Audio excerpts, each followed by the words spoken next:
Hey everybody, I'm John with J&E Integration, and today we're talking about security. We're going to go over some basic components of a home security system, how they're installed, and what they do. All right, so our first component today is actually not one component at all. It's actually a package here. It's the alarm panel, which is this circuit board.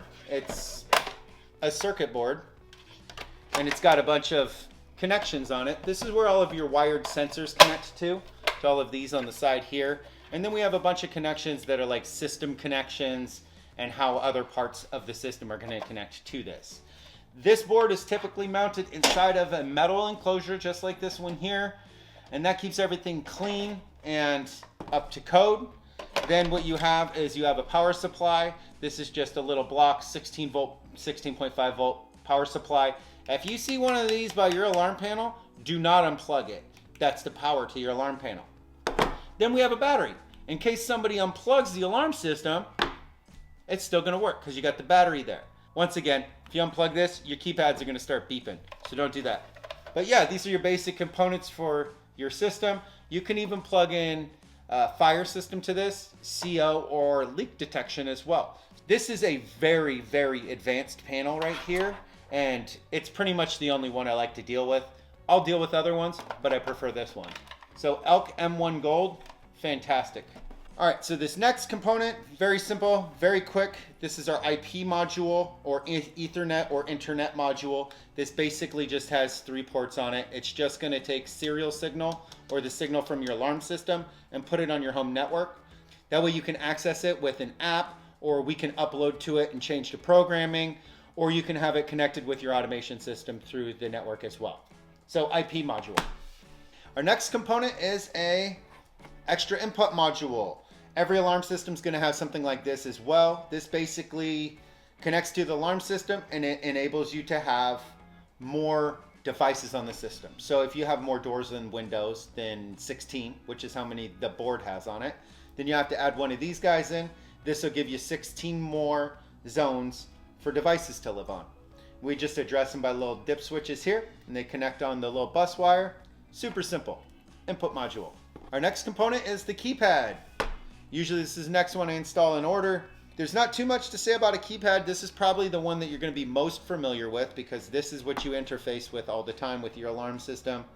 With an ELK system, you have a few other options.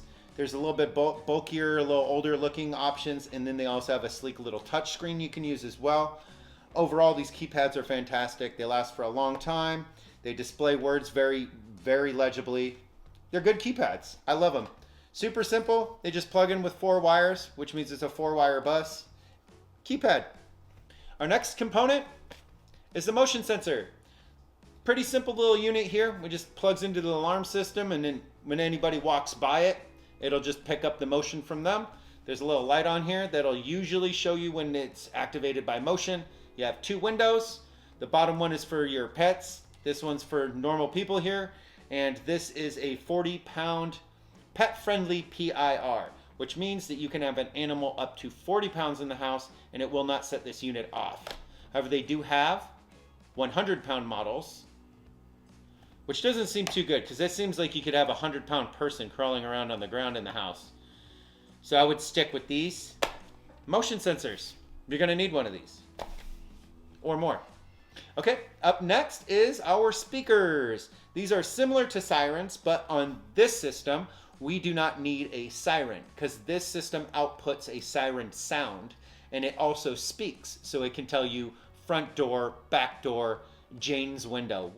Whatever the zone is labeled, it'll announce that. So this is our low profile. This fits in what's known as a 1-gang box, a single outlet size. These are great. They hide in a hallway really well. This little guy, this is the what's basically stock speaker. Not the best looking speaker, but it's still a pretty good speaker. At least it's not one of those old style horns, you know? So yeah, speakers. So we're on to the last component of this system, and this is our siren and strobe combo. So it's not one component, it's really 2. This little guy is basically the replacement for that old school horn style speaker that you would have outside, siren. And then we have a strobe. So this strobe is going to end up mounting to the bottom of this unit like that. and then it will be mounted on the house at a level to where this strobe can be seen from the street. That way, if the alarm goes off and say there's a fire or some kind of other emergency, then they can find the house very easy. They're going to have a cross street that they're going to be reporting to. So once they get to that cross street, they're going to find this strobe and perhaps the sound still happening. And then they'll be able to get to your house, perhaps saving your house a little quicker because you have something like this installed. So yeah, strobe and siren.